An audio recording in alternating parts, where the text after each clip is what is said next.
unpausing. Today we're going to focus on the one thing you need to do to drive leads on your website. So like I was saying, a lot of conversations here over the past couple of weeks about what you should do. And today we want to focus. So I want to tell you a brief story. Eric and I and one of our other colleagues had a call with a prospect yesterday, and we were looking at his website. And he's a software company, so it's U.S. law that a software company has to offer demos on their website. And it's also U.S. law that all software companies will decide how well their marketing is doing based on how many demos they're generating for their sales team. So this presents a problem. The demo, as we've all been through software demos of one form or another, even if it's like your friend saying, hey, look at this cool app I'm using, it's a version of a software demo. It's an end of the buyer journey offer, right? I don't know this company. I haven't researched who they are or what they do or whether I need them or not. And to simply expect me to jump to see the software is a pretty big leap of faith. And really what they're doing is serving a very small percentage of the visitors who are on their website. So he told us he had about, I think it was 1,800 visitors a month coming to his website. So he's literally ignoring probably 90 to 95% of the people who are on that website because they're not ready for a demo. Everyone knows that a demo is going to be their attempt to sell me on the software, and it's going to be complicated. I have to sit through their presentations and try to decide whether I understand what they're saying or not. There's a lot of mental energy put forth in order to sit through a demo. So most people are just not ready for that demo yet. Doesn't mean they're not interested in the product or service or the company at all. It's just that the demo is the last thing they want to see. So by ignoring all those people who are coming to the site in terms of trying to find out who they are, they're missing out on a huge opportunity. Now, he knew it, so it wasn't like this was, new news to him, and he wants our help to fix that missing piece of his puzzle there. But what we're going to talk about today is literally it might even be less than a day. In a very short amount of time, you can start converting those visitors into leads. And we're going to tell you how to do that. Eric, you want to make some comments? Yeah, you have to think about it or your superpower has to be developed at your company to stand in the shoes of your prospective buyer. Mike's right. This was a company that obviously had a large ticket size, a complex sale, and a relatively long sales cycle. So when you look at those factors and you stand in the shoes of your prospects, you have to just quickly flesh out what they're doing as far as their journey. They have some problem that they think software could help them. Great, let me learn about that. That in itself might take a week or two, depending how busy they are and how many competitive opportunities there are. So once again, this prospective client is like, I'm not concerned. But meanwhile, all those people could be in the database. Now, we're big fans of marketing automation software and HubSpot.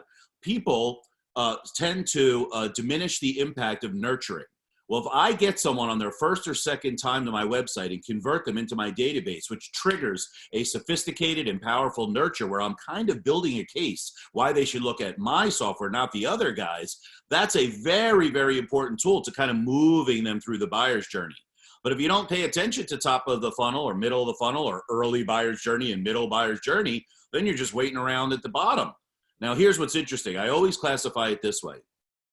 If you're going right for the sale without helping someone first with their information, it's just like going to a cocktail party, meeting someone for the first time and asking them to marry you. We all know that doesn't work. You got to build a little relationship. You got to date a little bit. And that's where not focusing on the top and the middle of the funnel could really be critical to your results. Right. So if we want to talk about the one thing you can do to generate leads, that it is by far creating some type of educational material and offering it on your website. Now, let's dig into that a little bit. To Eric's point, you have to understand your prospect's buyer journey because there are going to be some people coming to your site that don't even know what your company does, and there are going to be other people coming to your site that are pretty sure what your company does and considering maybe it's a good option for them. And then you're going to have more people coming to your site who are well aware about what your company does, well aware about how your product can help, your product or service can help them, and looking to get to know you better to decide if they want to spend time with you, whether your company and your product is going to be a good choice for them. So that's three very high-level types of people visiting your website. You really want to consider content options for all three of those types of people. Now, Getting the content on your website is not going to be the challenge, and we'll cover that real quickly towards the end of this. But what is going to be a challenge is creating that content. Now, you might have it. We do find that when we talk to some prospects, they have some of this content already. But most of the prospects and companies we meet do not have this content. Now, what they do have is the knowledge to create the content, the experience to create the content, the expertise to create the content, and even in a lot of cases, the understanding to create the content. So we want to break that down a little bit. The best way to attack this is to understand the questions that your prospects are asking while they're trying to decide whether to buy from you or not.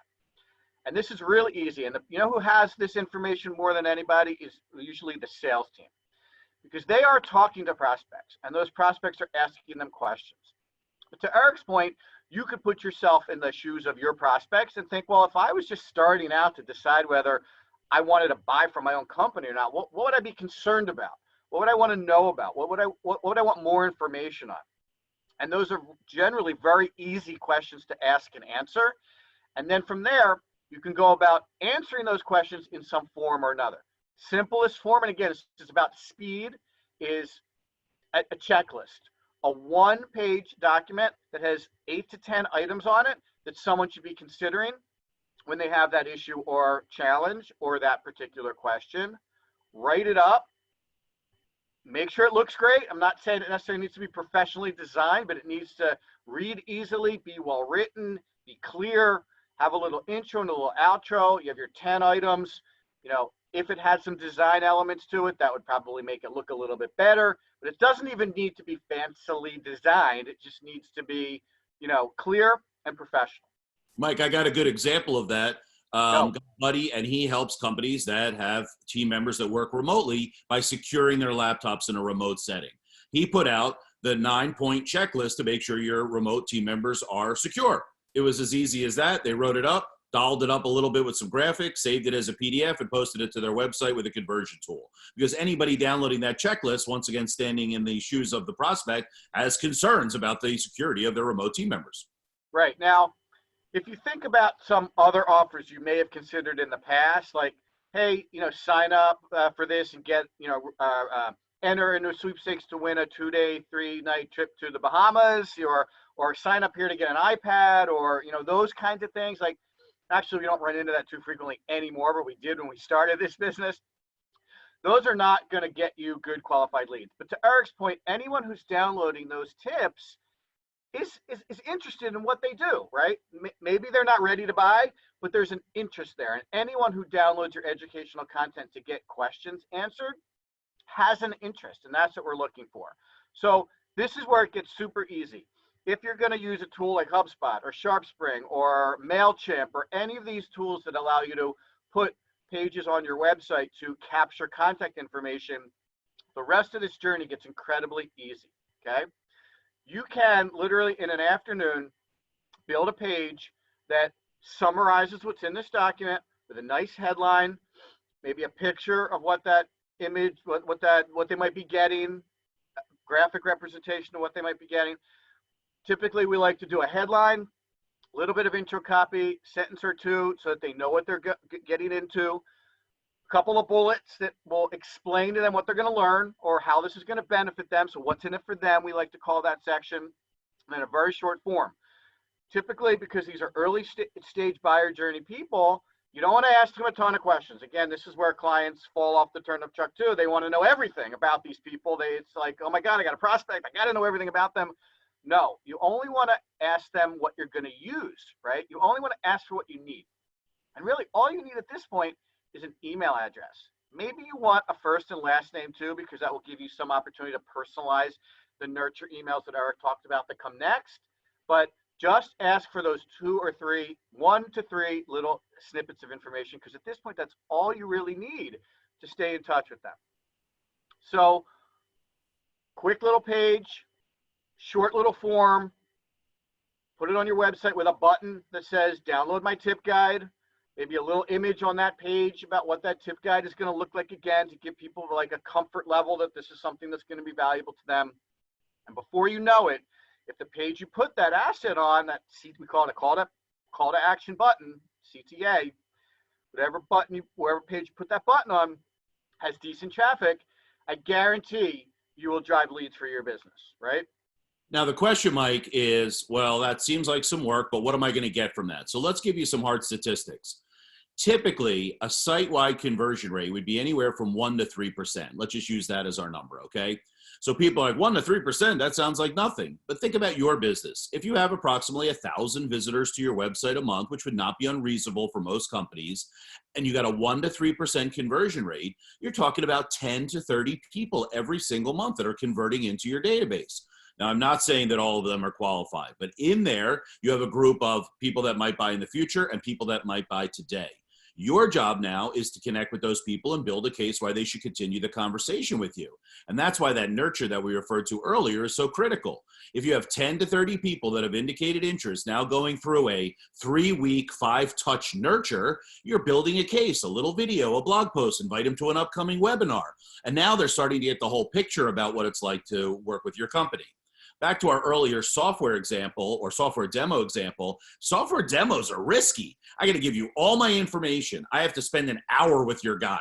He could try to sell me something. His content could suck. I could be doing something else during that hour. So jumping right to that as your offer, you can see is very, very disconcerting to the visitor to the website. But I'll give him my email address and I'll get this interesting piece of content. Is far less risk. And as we talked about in yesterday's episode, your job is to remove friction. And this is a great way to kind of ease them into that conversation. Now, I understand from Mike's description that the CEO is, we need sales. And that's fine. But if they're just willing to be patient for the 30 to 60-day runway until you get consistent conversions turning into sales opportunities, now you have an ongoing, replicable, and scalable lead generation tool. And as Mike said earlier, you could do it in an afternoon. Yeah, now I'm going to go back to something Eric said in yesterday's session. So if you missed it, check it out on the website. But he talked about a compounding factor. And this is where this gets very, very interesting. So our story for you today is really only about one offer on one page on a website with 1,000 visitors. Okay. So if Eric's talking about getting you 10, what was it, Eric? 10 to 30? 10 to 30 new Right. conversions per 10 month. to 30 new conversions on a website that gets 1,000 visitors because we put one offer on that site, right? What if we were able to get the visitors to the website from 1,000 to 2,000? Now you're talking about 20 to 60 leads a month, right?